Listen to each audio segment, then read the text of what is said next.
வணக்கம் ஐயா. வாங்க.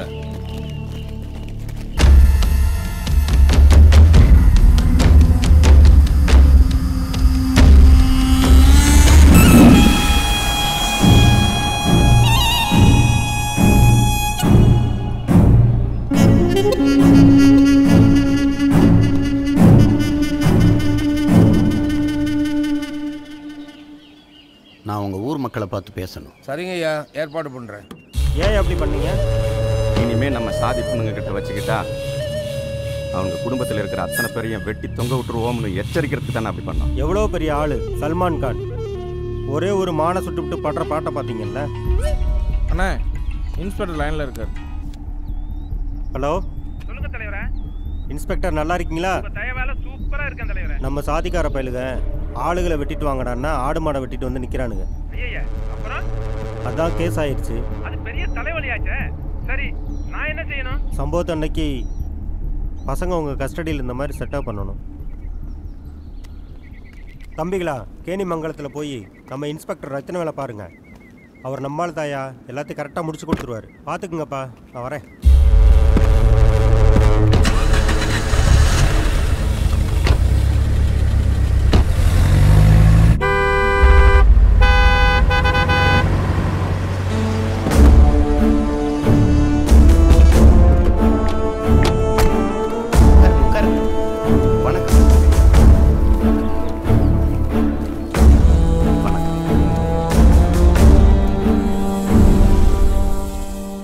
அங்க நிக்கிறாங்க ஐயா, அவங்க காலனிக்காரங்க ஐயா. ஊருக்கு முன்னால உட்கார மாட்டாங்க ஐயா. காலனிக்காரங்கன்னா அவங்க மனுஷங்க இல்லையா? நான் சாதிக்காரங்களோடு பேச வரல, தட்டாங்காட்டு மக்களோடு தான் பேச வந்திருக்கேன். எல்லாரும் ஒண்ணா உட்காருங்க. என்ன தயங்குறீங்க? உங்க விட்டு ஆட்டு மாட்டையும் அவங்க விட்டு ஆட்டு மாட்டையும் சேர்த்து அவுத்து விடுங்க. சாதி பார்த்து பிரிஞ்சு நிற்குதா, சேர்ந்து மெய்தான் பார்ப்போம். மிருகங்களே சேர்ந்து நிற்கும் போது மனுஷங்க நாம ஏன் பிரிஞ்சு நிற்கணும்? நீங்க தான் அந்த மிருகத்துக்கும் கீழே போய் பாவம் வாயில்லாச்சவங்களை வெட்டி தொங்க விட்டுட்டீங்க. மிருகவதை தடை சட்டம்னா என்னன்னு தெரியுமா உங்களுக்கு? மனுஷனை கொன்னா கூட பிணையில வெளியில வர முடியும். மிருகத்தை கொண்டா 7 ஆண்டுகள் கடுங்காவல் தண்டனை. இடையில வெளியிலே வர முடியாது. நான் நினைச்சா இந்த குற்றத்துக்கு உங்க எல்லாரையும் தூக்கி உள்ள போட முடியும். ஆனா நான் உங்களை தண்டிக்க வந்தவன் இல்லை, உங்க தவறை உணர்த்தி கண்டிக்க வந்தவன். இந்த கீழான மிருக உணர்விலிருந்து, சிந்தனையிலிருந்து, செயல்ல இருந்து வெளியில வரணுமா வேணாமா? வரணும்னா ஊரும் சேரியும் ஒன்னாகணும். இது ஒரே தாய் மண்ணாகணும். அதனாலதான் சொல்றேன், தயவு செய்து எல்லாரும் சேர்ந்து உட்காரு. வாங்க, நம்ம அவங்கள போய் கூட்டிட்டு வந்து சேர்ந்து உட்காரலாம்.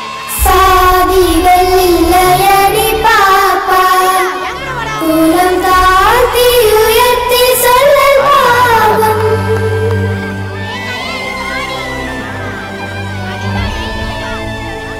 பாத்தீங்களா? நல்ல வாய்ப்பா இந்த பிஞ்சுகளோட நெஞ்சுக்குள்ள இன்னும் சாதிய நஞ்சு விழல. எனக்கு இந்த தலைமுறை தளிர்களும் அடுத்த தலைமுறை பிள்ளைகளும் தான் முக்கியம். நான் இவங்ககிட்டே பேசிக்கிறேன். எல்லாருக்கும் வணக்கம். உங்க ஊர்ல ஆட்டையும் மாட்டையும் வெட்டி தொங்க விட்டுருக்காங்கல்ல, நீங்க எல்லாம் பாத்தீங்களா? அதுக்கு என்ன காரணம் யாருக்கு தெரியும்? எங்க சொல்லுங்க பாப்போம். தெய்வத்தையும் வௌத்தமாவ செல்லா இருக்கான்ல, அவனும் லவ் பண்ணாங்கல்ல, அதனாலதான். சரியா சொன்னீங்க. உட்காரா செல்லம். தெய்வங்கிற ஒரு பொண்ணும் செல்லாங்கிற ஒரு பையனும் ஒருத்தர் காதலிச்சா அது தப்பா? இன்ஸ்பெக்டர் ஐயா, காதலிக்கிறது தப்புன்னு நாங்க யாரும் சொல்லலையா. சாதி விட்டு சாதி காதலிக்காதீங்கன்னு தான் சொல்றோம். சரி, இந்த நாட்டோட அரசியல் சாசனம் என்ன சொல்லுதுன்னு பாப்போம். செல்லங்களா, சாதிய தீண்டாமை பற்றி பாடப்புத்தகத்தில் என்ன போட்டிருக்கு?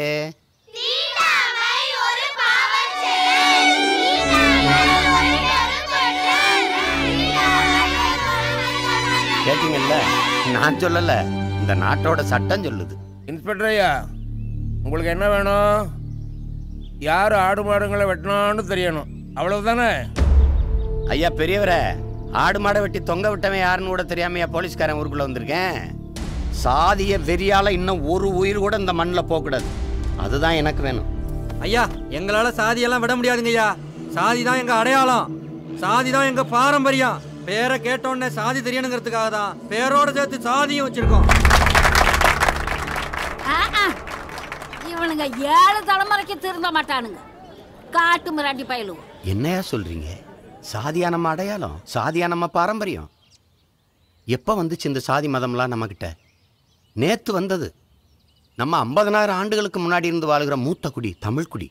நமக்கு திட்டமிட்டு சாதி பற்று மதப்பற்று ஊட்டப்பட்டிருக்கு. நமக்கு மொழிப்பற்று இனப்பற்று மொழி பெருமை இனப்பெருமை இல்லை. இருந்திருந்தா நாமே அப்படி கிடக்குறோம். நம்மளுடைய காதல் வீரம் அறம் எல்லாத்தையும் பாடிய புறநானூறு பாணன் பறையன் துடியன் கடம்பன் தவிர வேற குடி இல்லைங்குது. சாதிங்கிறதே நம்ம மொழி சொல் இல்லை, அது வேற்று மொழி சொல். நாம குடி, அதுவும் ஆதி குடி தமிழ் குடி. அன்னைக்கு நம்ம முன்னோர்கள் எல்லாம் சங்கம் வச்சு தமிழ் வளர்த்தாங்க, எல்லாம் சரியா இருந்துச்சு. இன்னைக்கு நாம அதே சங்கம் வச்சு சாதி வளர்த்தோம், எல்லாம் நாசமா போச்சு. நம்ம முப்பாட்டன் தீரன் சின்னமலை வெள்ளக்காரனை எடுத்து போராடும் போது அந்த படையில கட்டுத்தடிக்காரன் கருப்பஞ்சேருவன் இல்லையா? இன்னும் ஒரு பெரும்பாட்டன் பூலித்தேவன் படையில ஒண்டி வீரன் பகட தளபதியா இல்லையா? வீர பேரரசி நம்ம பாட்டி வேலுநாச்சியார் படையில இன்னொரு பாட்டி குயில் இருந்து போராடலையா? இவங்கெல்லாம் சாதிய பாகுபாடு பார்த்தா படை கட்டி போராடினாங்க. வள்ளுவ பெருமகனார் நமக்கு வகுத்து தந்த மறைமொழி என்ன சொல்லுது? பிறப்புக்கும் எல்லா உயிருக்கும். தலைக்கு கிரீடம் செய்யறவன் உயர்ந்தவன், காலுக்கு செருப்பு தைக்கிறவன் தாழ்ந்தவன், செய்யற தொழில பெருமை சிறுமை பார்க்காதீங்கன்னு சிறப்பொவ்வா செய்தொழில் வேற்றுமையான்னு நமது வேதம் போதிக்குது. அறிவு பெருமாட்டி அவ்வை சாதி இரண்டொழிய வேறில்லைங்கிறான். இட்டார் பெரியோர் இடாதார் இழிகுலத்தோருங்கிறான். இருக்கிற செல்வத்தை எல்லாருக்கும் கொடுத்து வாழ்றவன் உயர்ந்த சாதி, எல்லாத்தையும் தனக்கு தனக்குன்னு ஒதுக்கி பதுக்கி வாழ்றவன் தாழ்ந்த சாதி. இதுதான் அவ சொன்ன சாதி. சாதி மதங்களை பாரும் குல தாழ்ச்சி உயர்ச்சி சொல்லல் பாவம்னு பாடுறான் பெரும்பாவளன் பாரதி. இருக்கின்றானே தமிழா இருக்கின்றானே சாதி இருக்கின்றது என்பானும் இருக்கின்றானே என்று வருந்தி பாடுறான் புரட்சி பாவலன் பாரதிதாசன். இவங்க எல்லாரும் இப்படி இதெல்லாம் பாடி வச்சது இதை படிச்சு நல்வழி நடப்போங்கிறதுக்காக தான். இப்படி நாதியற்று கண்ட கண்டவைய காலையெல்லாம் விழுந்து கிடப்போங்கிறதுக்கு இல்லை. ஊரு சேரி பார்த்து மழை பெய்யறதில்ல, வீசுற காத்து சாதி மத பேதம் பார்த்து வீசுறதில்ல, மரமோ செடியோ சாதிக்கு ஒரு பூ சாதிக்கு ஒரு காய் காய்க்கிறது இல்லை. ஆனா நாம எத்தனை நாளைக்கு இந்த சாதியை கட்டிக்கிட்டு அழப்போறோம், அதுக்காக வெட்டிக்கிட்டு குத்திக்கிட்டு விழப்போறோம். இந்த சாதிக்காரன் மேல விழுந்து ஓடி வர்ற தண்ணீர்னு குடிக்காம குளிக்காம இருக்கிறோமா?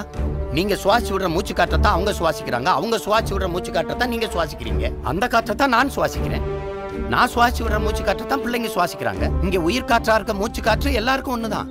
இந்த சிந்தனை என்னைக்கு நமக்கு வரப்போகுது? எத்தனையோ பெரிய பெரிய அறிஞர்கள்லாம் சொல்றாங்க, கல்லு சாராயம் குடிச்சா தாண்டா போதை ஏறும், சாதியும் மதமும் சொன்ன உடனே ஏறிருங்கிறாங்க. கல்லு சாராயம் குடிச்சவன் படுத்து எந்திரிச்சா போதை தெளிஞ்சிருங்க. ஆனா சாதி மத போதை ஏறிச்சுன்னா செத்து பாடையில போற வரைக்கும் தெரியாதுங்க. இந்த போதை எதுக்கு நமக்கு? சங்கம் வச்சு கட்சி வச்சு சாதியை ஒழிக்க முடியல, ஒழிக்க முடியாது. ஏன்னா அது சுவத்துல இடத்துல எழுத்து இல்ல ஓடி போய் அழிச்சிட்டு வர்றதுக்கு. இது ஒவ்வொரு மனிதனின் சிந்தனைக்குள்ளேயும் பல நூற்றாண்டுகளா படிஞ்சு கிடக்கிற அழுக்கு. இது அவனே தொடச்சுதான் தூர எறியணும். தொடச்சு எரியணுமா வேணாமா?